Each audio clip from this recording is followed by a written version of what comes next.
Good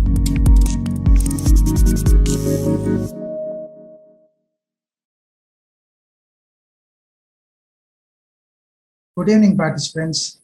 Morningstar is present in 29 countries with a combined AUM of 260 billion USD, which is respected across continents for its quality research of different financial products.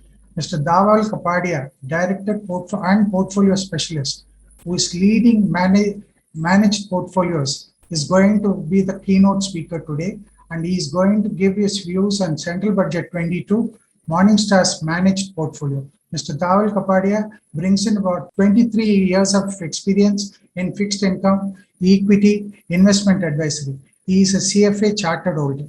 And I hand over the stage to Mr. Dhaval.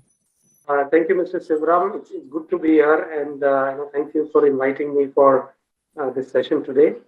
I'll just share my screen so that we can kick off. So I've got a brief presentation where I'll talk through our views on the budget. Obviously, it was announced a couple of days ago, and of course, alongside what our outlook is for markets, not just in 2022, but going ahead over the next few years as such. So that's what I'll try and cover during today's session.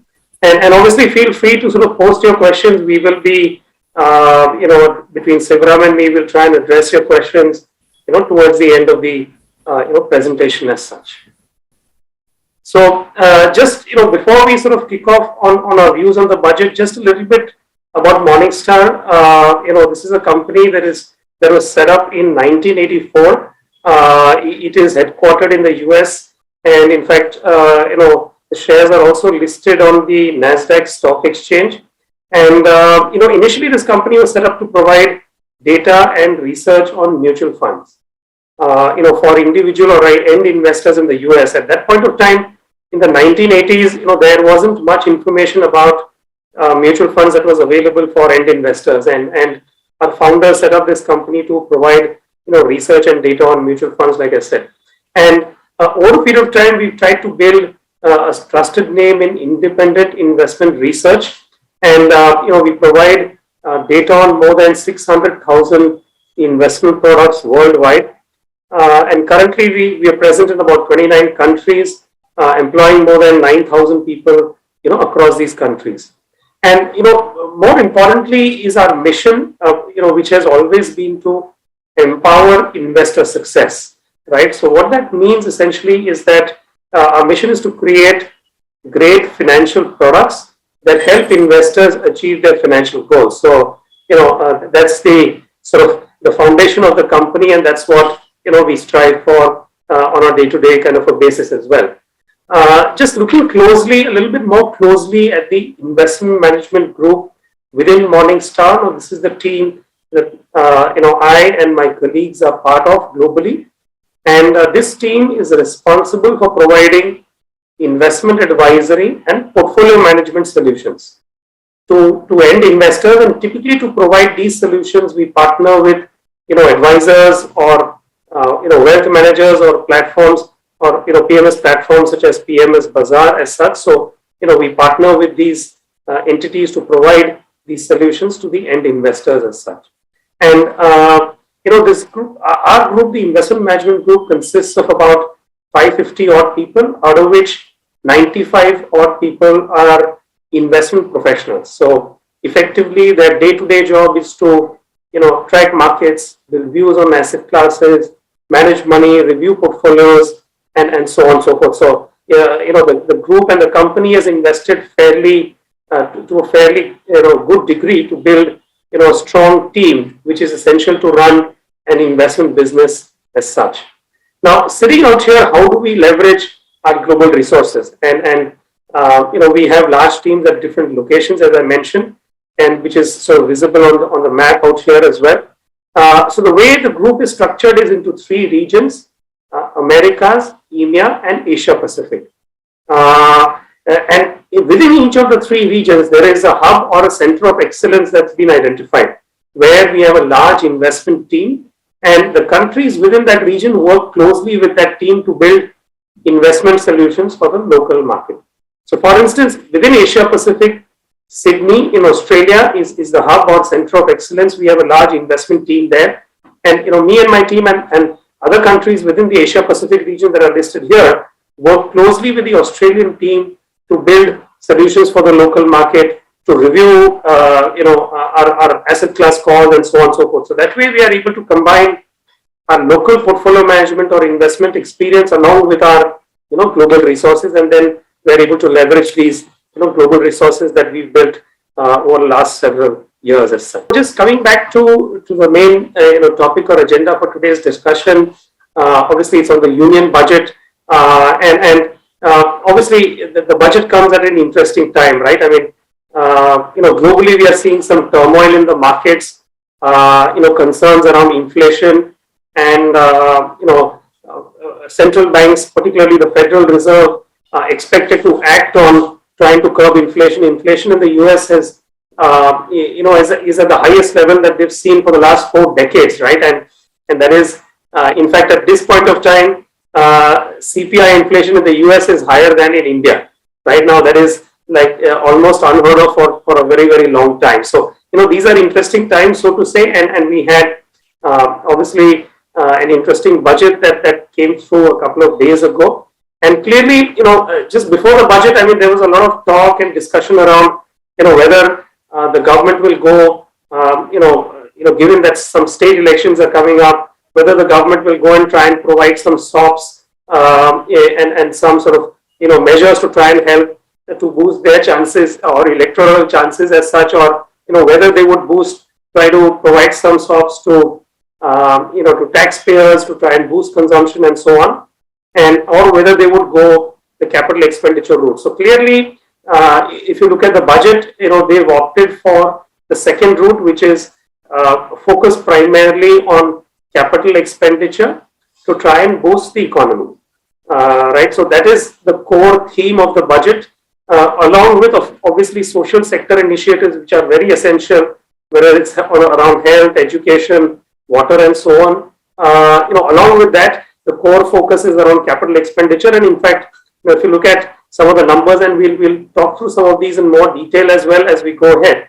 But just from a broader or an overview kind of a perspective, the capital expenditure for the current fiscal year is budgeted to rise by about almost 25% over what we saw in the previous year. So, that's a substantial increase in capital expenditure spending. And as we're saying, most of this is targeted towards building more roads, highways and railway, and extending the railway network and so on and so forth. So that's a key component or a key driving factor of this budget, and that's how they think the economic growth could revive and sustain over a period of time. But specifically, if you look at the GDP growth that has been projected in the budget right now, they use this GDP growth number to derive revenue projections, to derive other projections as well, or estimates.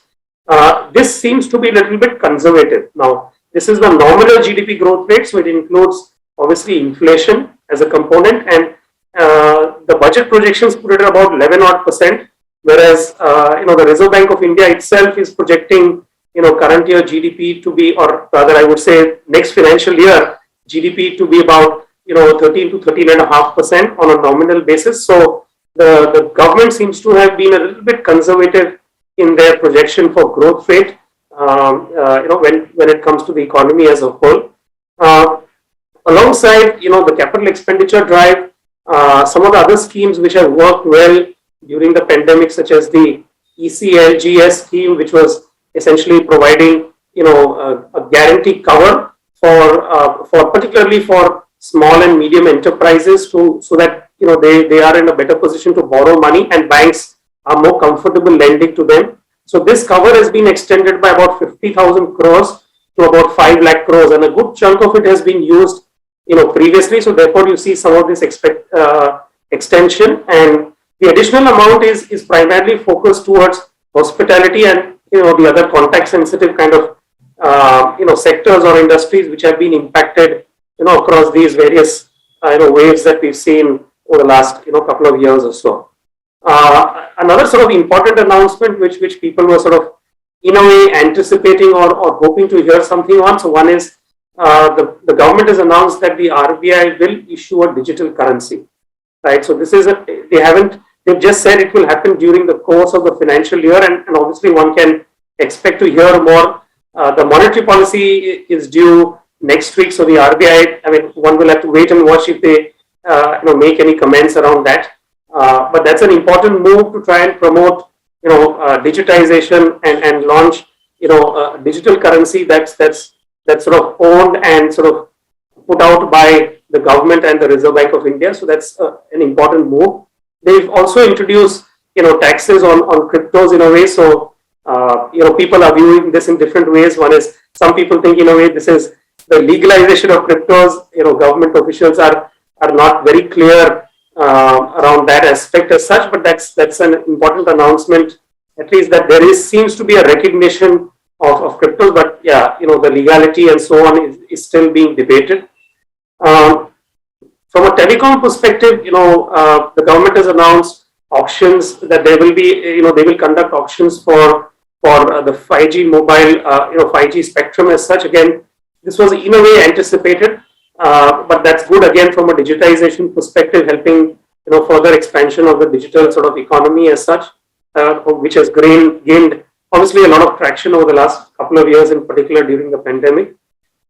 Besides that, again, the government has seen over the last year and a half good success in the PLI scheme, which is a production linked incentive scheme, which is to try and they started with a few sectors, and now they continue to expand that on an ongoing basis. So here they provide certain incentives for companies to set up manufacturing facilities in India and to grow their revenues and export and also build export revenues through those manufacturing facilities. So now another about 15,000 crores has been allocated for PLIs in some of the sectors that are mentioned here, whether it is large scale electronics, IT, hardware, pharma, and so on, to try and boost local manufacturing. Again, this is sort of positive from a point of view that over the last few decades, India has not really grown too much on the manufacturing side. It's the services sector that has done very well, but the services sector can employ only a certain number of people, right? So manufacturing can employ many more people. China and some of the Southeast Asian countries have seen a lot of success in that area. So the government is trying to make its space in the manufacturing segment as well. Like I said earlier, unfortunately there were no direct consumption SOPs or boosts that were provided. There were expectations that that the government might tinker around with the personal income tax rates or hike standard deduction limits or other things to try and incentivize the middle class or the taxpayer to sort of consume or increase their consumption, but that doesn't seem to have happened at all in this budget. And net, if you look at it from the impact of the expenditure and the revenues, which is a reflection in the fiscal deficit. So the government has chosen to retain a relatively higher level of fiscal deficit. Obviously, it's lower than last year. For FY22, the fiscal deficit is now estimated at about 6.9%, which is the revised estimate. For the coming year, it will be about 6.4%. If you go back a few years, the fiscal deficit was much lower at about 3.5% to 4%. Post the pandemic, last couple of years, the government has to try and boost or support the economy. They've chosen to expand the fiscal deficit, which is probably the right move. They need to support the economy, and although they've laid down a consolidation path over which they intend to reduce the fiscal deficit over the next few years, but at least current year, although it's slightly lower than last year, but it's still fairly large in that sense, and due to which the government borrowing program is also much larger than last year. So they will need to fund or finance the fiscal deficit as well. And there has been some impact on interest rates already in the bond market, and we'll talk more about this as we go ahead as such. I'll not spend too much time here. There are a fair bit of numbers out here, but I don't want to go through all of them. But I think some of the key factors, which I mentioned earlier, the fiscal deficit being, sort of lower than last year, but generally higher than the longer term trend. And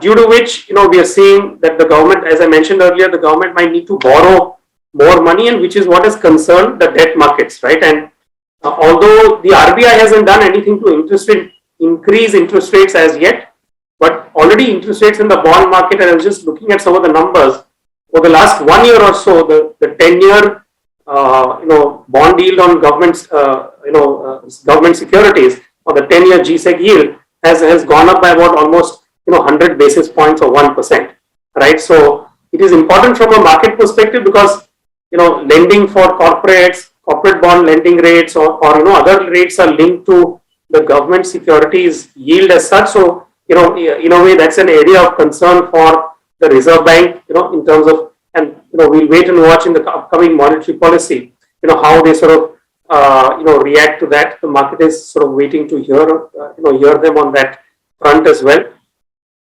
And the other thing about, we spoke a little bit about the expenditure side, where capital expenditure is going to grow by about, almost 25%.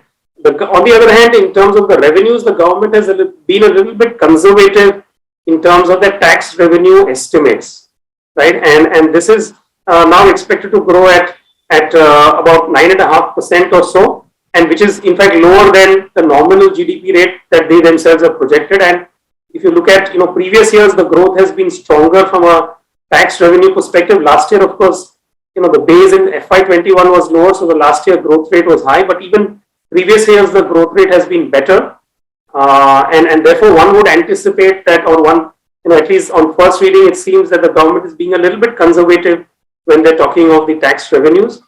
Some of the other areas, again on the disinvestment side, has been a challenging period for the government to raise or to meet their targets. Obviously, this year, just after the budget, in fact, they spoke about the LIC IPO hopefully coming, in March itself, and that's what they seem to be pushing for.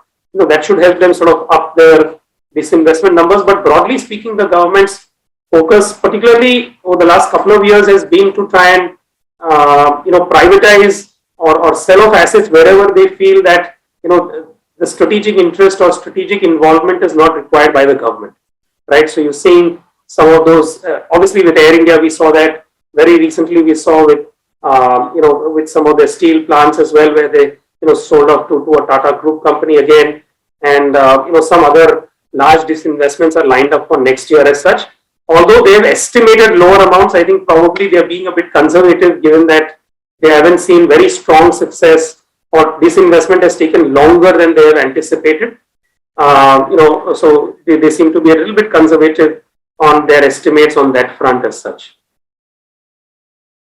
So just moving on, and again, I'd just like to focus here on the capital expenditure, in terms of how it has been divided. And so therefore, I'll request you to look at the table that's there on the right side. There is other data which talks of how the total expenditure is split. But like I said, one key sort of driver for the budget is capital expenditure, and how have they split this, and how is the growth versus previous year. So if you look at the biggest growth in a way is coming towards expanding the road network and highways. So about 55% growth in the allocation for roads, road transport and highways as such, so which is a substantial growth. And again, it's one of the larger components within capex. Besides that, again, their allocation to railways is also up, defense and housing and others as well. So net, I think there are several segments within capex which the government is trying to push expenditure. The idea is that obviously through increasing government expenditure, they believe they will be able to bring in private investment, right? So if you look at the last few years, the challenge has been that the private sector has really not come out and made any significant capital investment. So that means not too many companies have expanded their plants or their manufacturing facilities and so on and so forth, right? So the government is trying to increase their expenditure and therefore try and get the private sector to also invest more. Now, for instance, on the defense side, they've said that 68% of the procurement for the coming fiscal year will be done from the domestic side. So from companies or plants that are set up domestically, they will be 68% of the procurement will happen from those facilities vis-a-vis, imports and things like that. So clearly, the focus is to try and boost, domestic manufacturing as such. Just quickly looking now, I'll spend some time and very quickly try and talk through, the impact of some of these measures on various sectors, right? And, sort of starting with the financial sector, clearly we are seeing that, the boost to infrastructure, or rather, capex growth and to drive infrastructure growth, along with certain other sort of schemes like the extension of the ECLGS scheme. Now, all of this should in a way help, banks increase their the credit offtake, right? So that's been a challenge again over the last few years, where credit growth or the lending book of banks has grown very, very marginally, just barely single digit, or 5-6% kind of a growth, and a bulk of that growth has come through the retail side. So for people that are taking housing loans, or people that are taking auto loans and so on, that's where a bulk of the growth has come through. So now, with this push on the infra side, the expectation is that, credit growth for banks should also improve. Of course, over the last few years, banks have also cleaned up their balance sheets. NPA levels have come down. We've also had the bad bank being created. So, all of that put together should help, financials. Therefore, the impact on financials, should be positive as such. Along with that, of course, they've also said that they will make some amendments to the, insolvency and bankruptcy code and so on, which will again, probably help banks to sort of, recover some of their NPAs and resolve those issues, in a faster way. So overall positive for financials. Similarly for capital goods as well, as you would have guessed, given all the measures, and more specifically, the government has said that, they intend to expand the highway network by about 25,000 kilometers right now. If you go back about 5-6 years, I mean before 2014, the actual road development was much lower on an average as compared to what's happened over the last couple of years. So the government is trying to push, building the highway network further. Along with that, they've also spoken of things like, building a large number of cargo terminals, not just highway networks, but even rural road networks is what they want to sort of increase. They're also trying to push, capex through state governments. So they, again, for state governments, they're providing 50-year interest-free loans, and the allocation for that has increased from about 15,000 crores to 1 lakh crores. Now, again, they try to push, states to also try and, get them moving on the capex front, and obviously the metro and the MRTS. So net, obviously for capital goods companies and the sector as a whole, it will be sort of, the budget is overall sort of positive. And again, sectors like cement, industrials, very similar kind of trends, because all of these are linked to, the capex story. If you build, if you construct more roads, if you're going to, construct more houses, and and also things like the allocation to, projects such as, the Jal Jeevan mission, where they're trying to provide, water to rural households. So all of these, would in a way act as a boost for cement and sort of industrial, kind of sectors and companies. Within the railway side, they've said that they will, over the next 3 years, manufacture about 400, Vande Bharat trains with better energy efficiency and so on and so forth. So again, that's a boost for companies that are providing, components or parts to a lot of these, for the manufacture of these kind of, goods as such. So overall, we think it's positive for both, cement and industrials. Power as well. I think the focus has been more towards renewable energy, and therefore within that, of course, solar energy is a key area that the government is focusing on, and they've sort of they've created a PLI scheme as well for solar equipment, and they're allocating over the next few years about 20,000 odd crores to facilitate domestic manufacturing solar panels and so on and so forth. So that's again a thrust for solar energy and sort of local manufacturing as well. Another interesting thing that the government has announced is that at a sovereign level they will issue green bonds. Right now, again, this is to try and gain access to long-term funding costs or lower long-term funding costs for renewable energy kind of projects as such. So that's an interesting announcement as well from the government. Again, so therefore, broadly, I think it's fairly positive for the power sector. Now, looking at pharma and healthcare, we think the measures are sort of overall the impact would be neutral on pharma and healthcare. On the one hand, the healthcare budget is the growth rate is fairly low versus last year, so that hasn't grown much. But on the other hand, to pharma, again the government is focusing on PLI, so therefore the allocation for PLIs in pharma has sort of gone up, and separately for the National Health Mission and some of the social sector kind of initiatives as well, the outlay is sort of fairly large as such, and this would in a way benefit obviously improving coverage of health services and so on. So in a way broadly neutral for the pharma sector is the way we see this.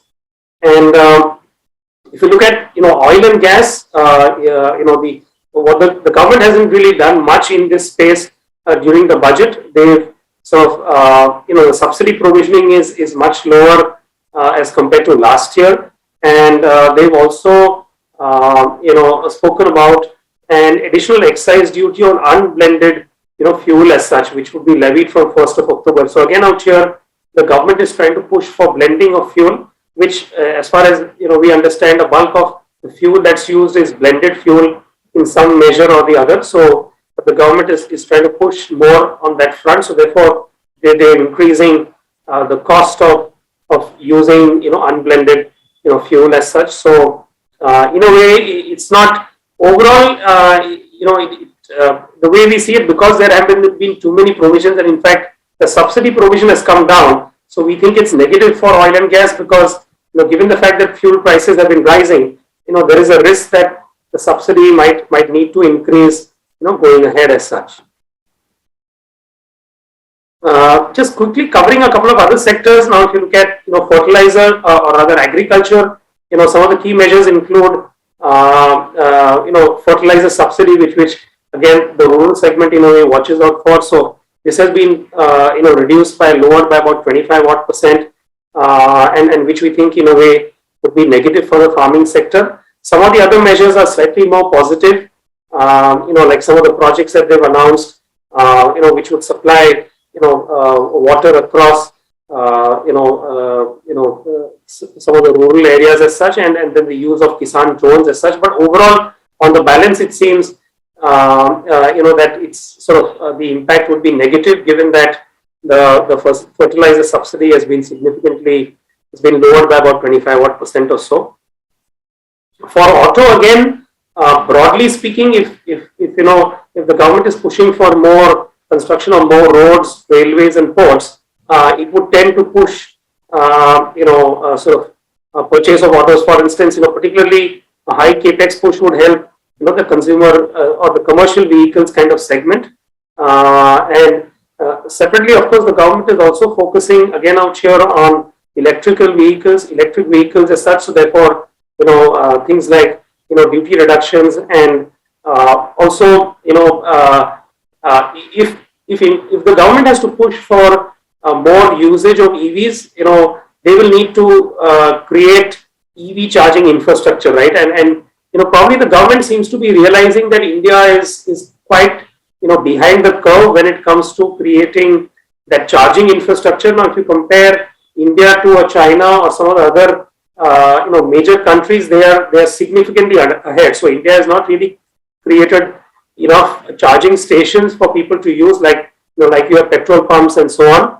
The charging stations are very, very few across the country. So therefore, if the government thinks that probably an option to that could be the battery swapping policy. They haven't come out with too many details on that, but they've indicated that they will come out with a policy where if your battery that you're using in a two-wheeler or four-wheeler runs out of charge, you simply replace it. You go to a place and you have it replaced out there with a fully charged kind of a battery. So you don't need to by yourself need to charge that battery. You just simply replace or swap that battery. But yeah, they've just announced that they will come up with that policy, so that will be interesting to sort of watch out for. And in a way, it would act as a boost for EVs, if it works out well as such. But overall, for auto, we thought this was sort of, the budget was sort of neutral for them, for that sector. And for consumer durables, again, largely we would think it's positive, given that the spend towards, say increasing the social sector and particularly increasing water supply and so on, that might sort of boost the demand over a period of time for things like washing machines and water purifiers and things like that. So mildly positive for consumer durables, and of course the PLI scheme for solar equipment again would sort of boost the demand for consumer durables as such. And finally, around the other main sectors such as metals, again, given all of this capex push that we've been talking of, fairly positive for metals, and similarly for telecom, more neutral, because obviously the 5G spectrum has been announced, but nothing major beyond that as such. There is a small PLI for 5G equipment. It's not very significant. So, but no other major announcements for the telecom sector. So, in that sense, neutral. Of course, broadly speaking, as digitization and digital connectivity increase, that would benefit telecom companies as such over the longer term. And finally, on real estate, again, fairly positive, because the government's push towards constructing more houses. So again, some of the schemes that are focused towards rural housing, the allocation is fairly reasonable on those fronts. So again, this would be sort of positive for the real estate sector. And the government has also indicated that they want to try and improve the approval kind of process and mechanism, so that construction can happen much faster as such. So that's sort of a quick run through of the major budget proposals and the potential impact on various sectors as such. Now, just looking at the broader view on Indian equity markets as such, and we've obviously seen in recent times markets become a little more choppy. They've been more volatile over the last few weeks, of course, in line with what's happening globally, and of course, given the fact that markets have risen quite a bit, right, since the lows of March 2020, and if you look at valuations and particularly the price earnings ratio as such, given what we've seen in terms of the recovery in earnings starting to happen over the last year or so, valuations have moderated a bit. So if you look at the graph on the left hand side, it indicates the historical price to earning ratio. So this is the trailing P based on the last 12-month earnings, and here we are looking at the historical averages, which are the horizontal lines in between for large, mid, and small cap stocks. So they are, the trailing 12-month P's historically have been in the range of about 20 odd percent, 20 not percent, but 22 times or so. And the actual P's are the lines that you see moving, across these averages as such. So, till about last year, the P's were looking fairly high. One is, obviously, you had subdued earnings growth, in FY 20 and 21 on account of the pandemic. But since then, earnings have sort of, have started showing signs of recovery. And along with that, markets have also seen some correction. So PEs, may have moderated, although they are still above their long-term averages, right? So from that point of view, if you just look at valuation, markets seem to be slightly sort of overvalued at this point of time based on the historical or trailing 12-month P's as compared to their historical averages.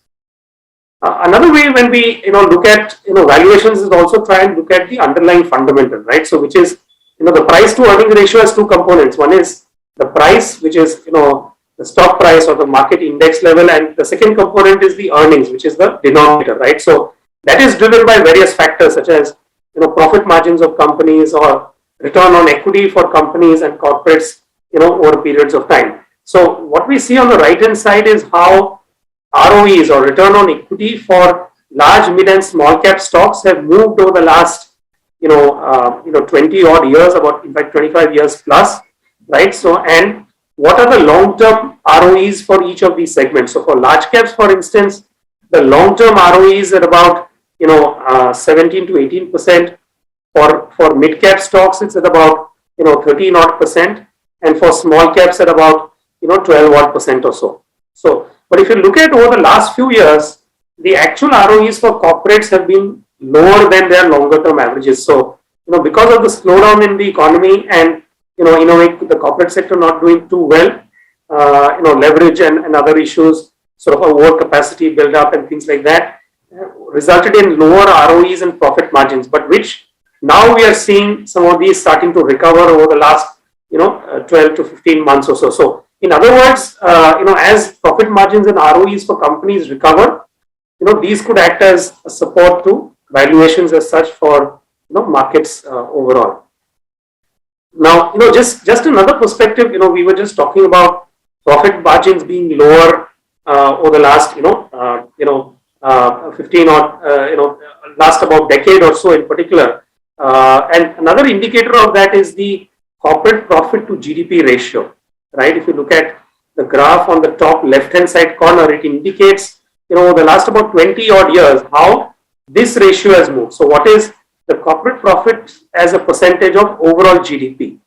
And this number peaked in about 2008. And since then, you had seen a downturn till very recently, when you're now seeing this also rise. So in other words, the point I was trying to make earlier also is that as corporate profits and margins and ROEs improve, this could provide some support to the market. So it is expected that this ratio over the next few years will sort of continue to improve, although it may be still lower from peak, but it is still sort of improving as compared to what we've seen over the last decade or so. Another factor that's been driving markets is the earnings growth expectation, right? And as of now, over the next 2 to 3 years, the expectation is that corporate earnings will grow anywhere in the range of 20 to 24%, right? Which is fairly strong growth, right? And the market in a way seems to be pricing this in. So they've priced in strong growth, but the market doesn't seem to be pricing in any near-term risks, right? Like for instance, the expectation that interest rates will go up, right? Globally and in India as well, as I mentioned earlier, that in the bond market already, yields have started to go up. So interest rates have already started to go up, although the RBI has not actually hiked interest rates. So how this will impact companies and their profitability doesn't seem to be priced in, or things like high commodity prices as well. Companies are finding it difficult to pass on some of these high commodity prices or input costs to the end consumer as such. So some of that might have an impact, so which doesn't seem to be priced in by markets. And therefore, if you look at the forward valuation measures such as the 12-month forward Nifty PE ratio, which is the top right hand side, and the 12-month forward price to book ratio. Now again, the 15-year average for the 1 year forward PE ratio is at about 18.2 times. Currently the Nifty is trading at about 20 odd times, 20.7 times. Similarly, if you look at the price to book ratio, which is the at the bottom right hand side chart, the long-term average is about 2.6 times, and currently, the way where markets are trading, the forward price to book ratio is at about 3.2 times. So, in short, these indicate that markets seem to have priced in the optimism and the positive factors, but not so much of the risk. So, therefore, in the near term, you're seeing last few weeks as well, markets turning quite volatile on various news items as such, and that's something that could happen going ahead as well. So net, we think that markets in India seem to be a little bit overvalued, and our return expectations from Indian equities are a bit lower at this point of time over the next few years as such. Now, just expanding, we've been talking a lot about and primarily about India, right? So Of late, we've seen obviously investors in India also start making investments in global markets, and therefore there is a fair bit of interest in terms of what's happening globally. Of course, what happens at least in major markets also has some impact on the local markets, right? So people do track what's happening on the US equity markets or other Asian markets or European markets as well. So just to give a little bit of a perspective in terms of what our views are across major markets worldwide, and I'll not go through each of them, but just a slightly broader kind of perspective. So at least, we believe that, obviously, US equities have seen a very strong run over the last 7 to 8 years, and particularly the big technology companies have had, the strongest run. They've significantly outperformed other companies in the S&P 500 and many other sectors worldwide as well. So overall, we think US equities are overvalued, and therefore our sort of return expectations from US equities are low. So therefore, our conviction level is low to medium, right, for US equities. Other markets, we think, such as whether it's UK or emerging markets, or for that matter, China as well, probably offer a slightly better risk to reward at this juncture. So based on current valuation, some of the other markets are looking relatively more attractive. So therefore, they carry a medium or a medium to high kind of conviction in some of the cases. And on the fixed income side, again, what's happened over the last few years is that, at least in developed markets, the central banks and the governments have been focusing on pushing up economic growth. They haven't been too concerned about inflation. And now all of a sudden, over the last 4 to 5 months, they've realized that, all right, inflation is something that they need to focus on, the way, the inflation rates are rising in some of these countries. Besides the US and Europe as well, they're seeing inflation rates at multi-year highs as such. And therefore, historically, over the last few years, yields have been very low. So therefore, we don't think these bond markets look very attractive. But on the other hand, emerging market bonds, particularly local currency like Indian bonds as well, or in certain other emerging markets, the yields are higher, and therefore we think these look relatively more attractive, on the fixed income, from a fixed income kind of or a debt market kind of perspective. And I'll just try and quickly wrap up over the next. We've just got another couple of slides to go, and I've spoken a lot about this already in terms of what our views are. Overall, we think equities, like I said, within equities, Indian equities, we think large caps are looking relatively more attractive as compared to mid and small caps in terms of valuations, as well in terms of return expectations. These are slightly better for large caps from our perspective, and therefore we are sort of slightly underweight mid and small caps versus large caps as such. On the debt side, we think the medium to long term debt segments looks relatively more attractive as compared to cash and short term debt as such, and we remain overweight on the medium to long term kind of debt segment. On the international equity side, I mentioned that US equities are not looking very attractive, so we are sort of underweight US equities in our portfolios vis-a-vis our neutral or our normal allocation. And on the other hand, we think Europe and emerging markets are looking more attractive, and we are sort of overweight, marginally overweight in those kind of regions as such. Just quickly talking about the solutions or the proposition that we offer in India. These are a set of 4 multi-asset strategies. These are offered on the PMS platform, and as the name suggests, we are investing across different asset classes, right, into Indian equity, international equity, and fixed income. The idea is that we think that different asset classes offer opportunities at different points of time, right? And if you look back, even say over the last 10 to 12 years, which I was mentioning earlier, US equities have done better than most other asset classes, including Indian equities, right? So that's an eye opener for a lot of people. So in other words, there are opportunities outside of India as well. So therefore, we allocate some portion of the portfolios into international equities such as US, Europe, and emerging markets. Within Indian equities, we allocate to large, mid, and small cap. And again, fixed income, at times it acts as a good cushion when there is a lot of market volatility, as we saw in 2020 or at least early 2020. And so, there is some allocation to fixed income depending on your risk appetite and your investment horizon as such, these allocations will vary, over times. And again, these allocations are actively managed based on our views. So, as I was mentioning earlier, we think, say, small and mid caps are looking slightly overvalued. So we are underweight small and mid caps, within the portfolios as such. So the allocations are actively managed, based on our views as such. And just to quickly wrap up, if you look at the underlying allocation of the aggressive portfolio, as I was mentioning earlier, this shows the actual allocation versus our normal or neutral allocation. So like I said, large cap is close to neutral, mid and small caps are, if you combine the two, they are underweight as compared to our normal allocation. Again, US equities is a bit underweight, whereas, Europe and emerging markets, we continue to hold a neutral to an sort of an aggressive, slightly overweight kind of a position on those. And if I were to look at the sectoral positions, again, this is based on the underlying holdings in the portfolios. We continue to be sort of overweight on financial services and some of the cyclical kind of sectors like, consumer cyclicals or industrials.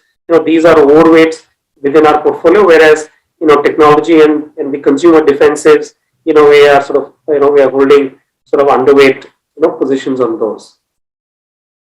And just to sort of, summarize all that we've discussed, I know we've discussed a lot of stuff and we'll very quickly open the floor for questions. But in terms of key takeaways, we think, obviously, as we said earlier, is that the union budget is focused on capital expenditure, which is the longer term path, right? The easier path would have been to try and give some SOPs and try and boost near term consumption. But the government seems to have chosen to take the longer term path, which will be more productive over the longer term and supportive for the economy and building, stronger growth path, so to say. And like I said, market valuations seem to be pricing in the positive, and the near term risk factors don't seem to be sort of factored in at this point of time. So therefore, we think valuations are a little bit above fair value.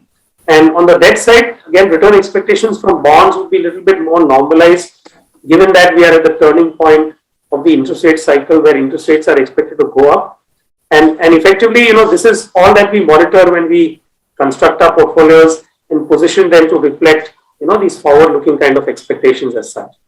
So, with that, I'll sort of stop here and I'll stop sharing as well.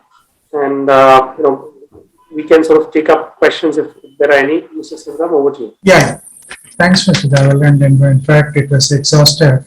And first question I'll take. In the backdrop of 5 state election, which is due this year, the general expectation about the budget, it may be populistic, but it is called booster budget now, and government is definitely is not populistic. And what is your opinion about the total opinion about the budget? It was definitely not populistic. And what is your input? Yeah, absolutely, and that's what we've been talking through as well. As somebody who's a salaried person, we would have expected, some SOPs from a taxation perspective and things like that. But the government has, like we said, like we just discussed as well, the government has chosen the more longer term route, right, to boost economic growth, to boost employment. I think the capital expenditure route is very essential to sort of build. We know we need more infrastructure, we need better roads, better facilities, and through that way you're also able to provide employment to a lot of people, right? So I think that's the route. The capex route is what they've chosen, and I think that's what they've been doing over the last couple of years as well.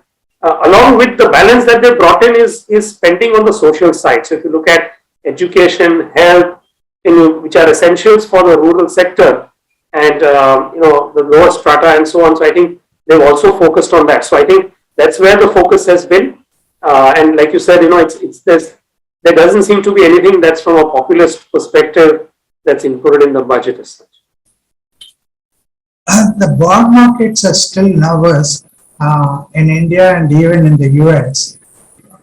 And about 15 lakh crores of government borrowing, and the general expectation of the experts was it will be around 13 lakhs. And 35% of the receipts going for addressing interest payments. Will it offset with better government revenue this year? What is your input? So obviously, the government is still running a fiscal deficit, right? So you are not the deficit is still there, so which indicates that your expenditure is more than the revenues, right? Or whether it's capital revenues or no, capital receipts rather, like disinvestment. So overall, the balance is still that you are running a deficit, so to say, and which is what. But it seems to be a deficit for good reason or for good measure. So most countries worldwide will run fiscal deficits, but it depends how you're going to spend that money, right? The additional borrowing that you're making. So at least on the face of it, it seems that, and the government has backed it up as also, if you look at the previous year numbers in terms of the actual expenditure and so on, they are trying to spend in the right kind of directions, right? So therefore, in a way, it's a deficit that is essential to sustain India's economic recovery and to take it up another leg or to push it up a little bit further in that sense. And in terms of the borrowing program, it is actually effectively the borrowing is going to be about 11 lakh odd crores. If you look at it's not 15 lakh crores. The gross borrowing is estimated about 11.5 lakh crores or so. If you make all the adjustments in that, and of course it is significantly higher than last year. Last year it was, or the current financial year, it was about 7.8 lakh crores or so. So it is substantially higher, and this is what has sort of in a way spooked the bond market, so to say. So the bond market is definitely concerned. Yields have moved up over the last few days. So I think the government or the market will be closely watching what the RBI has to say in the monetary policy, upcoming monetary policy, which is due next week itself.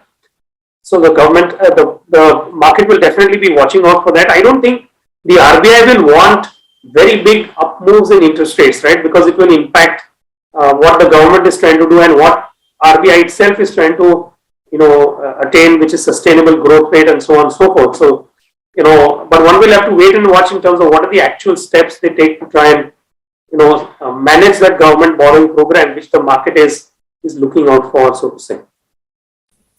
One sole point of last 2 years was unemployment. And do you think the PLI infra push will address the rural employment and will it go up? What is your input?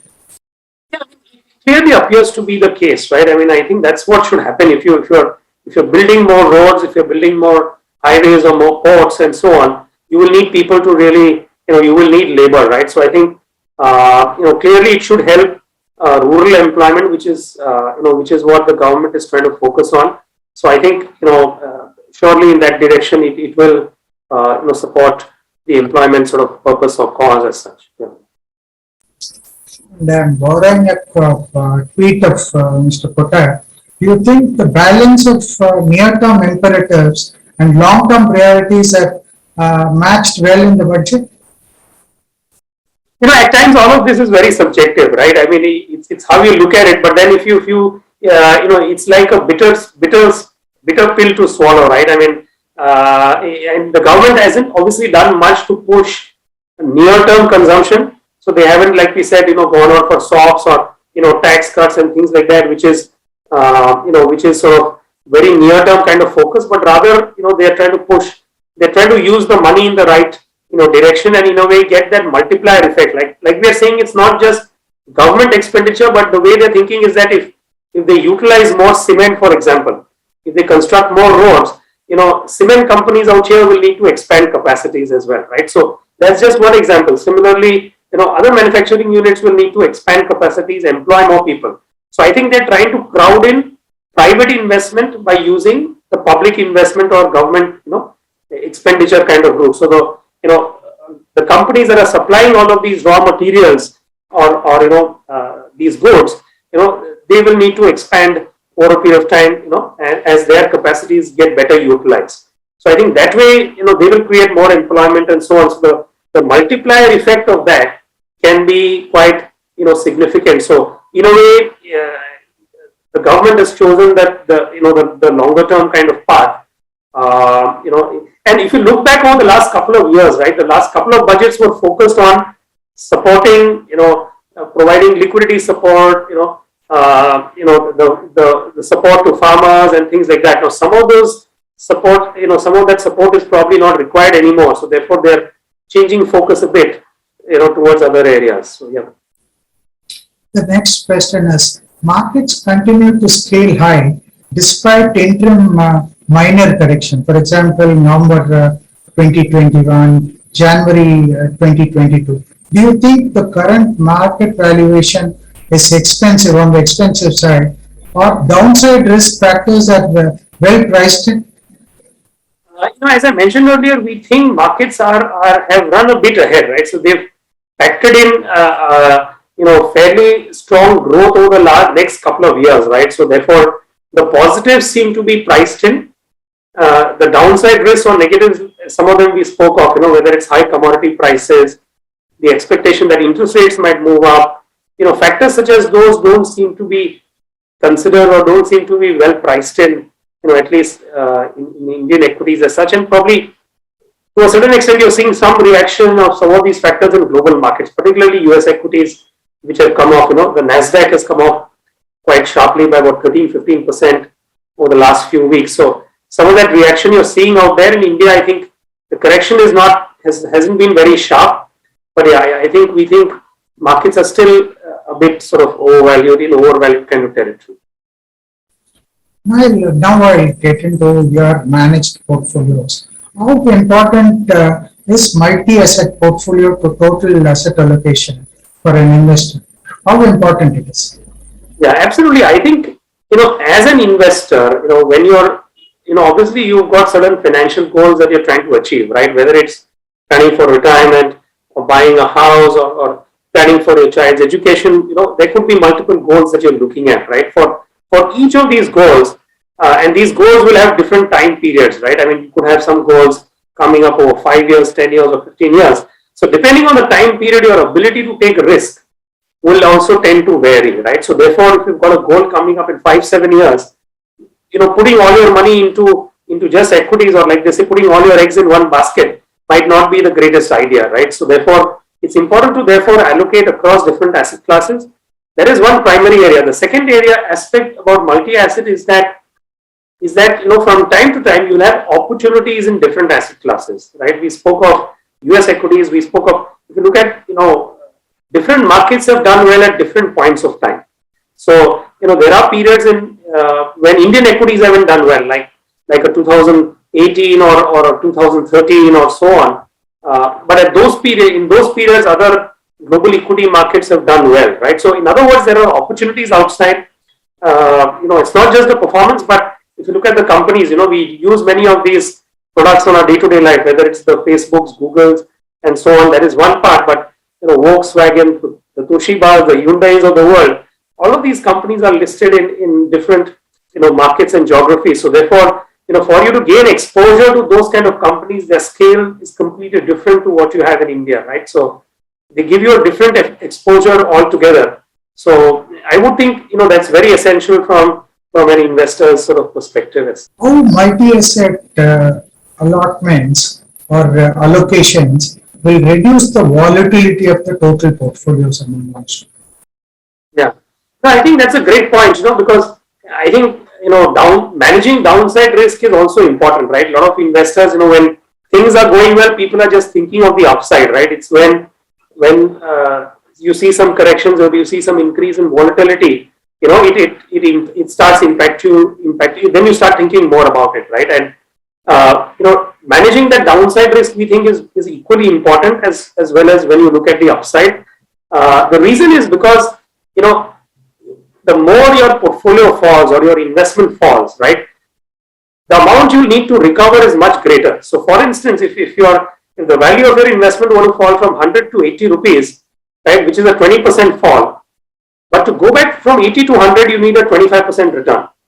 Now, if you were to fall from 100 to 50, that's a 50% fall, but you need a 100% return to go back to 100 rupees. So, effectively, therefore, managing downside risk, and we've seen this historically in Indian markets where the drawdowns have been very sharp. At times, the recovery periods have been long. So, it's taken longer to recover your money because if markets have corrected by 50-60%, which happened in 2008 and so on. So the recovery periods, have been 5, 6, 7 years as well. So therefore, downside protection is important. And the way we try and do it is two ways. One is, diversifying across different asset classes. The second way is buying lesser of asset classes which are looking expensive or which are looking overvalued, and more of asset classes that are looking cheaper. The reason we've seen that historically over long periods of time, that high valuations impact returns, and if you invest when valuations are very high, generally we've seen returns will tend to be lower over the next few years. Not only the returns, but the risk also tends to be higher as such, right? So we try and manage risk by buying lesser of asset classes that are looking expensive and investing in other areas which are not looking so expensive as such. So it's like a valuation driven kind of an approach that we use while managing. In fact, for the next question you have answered now. The next question was why valuation is important, how it affects the portfolio performance. For that, already you have answered in this previous question. How global exposure of Morningstar helps for international diversification, how it mitigates the risk of the portfolio. And as I was mentioning earlier, just to quote some other examples, if you look at the global equity market as a whole, right? I mean, India comprises maybe about 3 to 3.5% of global market cap.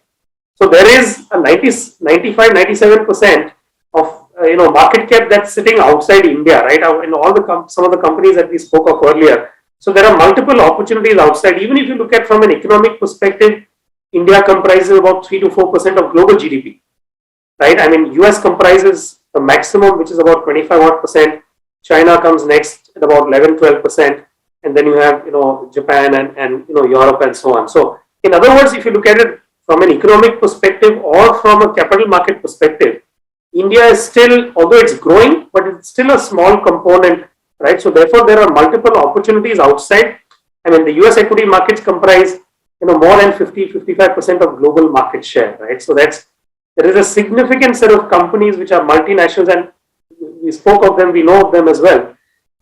So I think, one is these opportunities. The other is we've seen that all markets don't move up and down together, which is what I was referring to earlier as well. So periods when Indian equities don't do well, these markets might be doing well because their drivers are different. What drives their economy and their companies are different from what drives Indian corporates and the Indian economy. So, from that point of view, we refer to it as a low correlation, right? And the third factor being the foreign exchange factor, right? I mean, as the rupee depreciates, you gain more from international investments because you get more rupees for the same dollar that you invested, in the past as such. So, and as we anticipate inflation in India will be higher, the rupee may continue to depreciate gradually over a period of time, particularly versus the US dollar. So again, foreign investments give you a hedge against, foreign currency, as well, from that perspective. I think the last question for the day, how to choose from different propositions you have depending on the market condition and the client preference. How do you marry the client preference and the different propositions you have? Yeah, so if you look at, I mentioned that we offer 4 strategies like a balanced growth, aggressive and aggressive plus. So each of these are suited for different investment horizons and different risk appetites. So somebody who's got a 5 to 7 year horizon with a moderate kind of a risk appetite can opt for the balanced strategy. Somebody who's got a longer term horizon, higher risk appetite, they can opt for the growth or the aggressive plus kind of strategies as such. So what we do is we try and support, we help investors who select these portfolios through a risk profiling activity. So there is a risk profiling questionnaire where we will capture their risk taking capacity, their investment horizon, how have they reacted during different market scenarios to try and understand their risk taking willingness, and then accordingly, identify a portfolio that might be suitable to their needs and to their risk appetite as such. Mr. Dhaval, that's all. And in fact, thank you very much for your time. And I thank all the investors who have joined in this webinar also. PMS Bazaar, on behalf of PMS Bazaar, I want to thank all of them. Thank you, Mr. Dhaval. Thank you, participants. Thanks.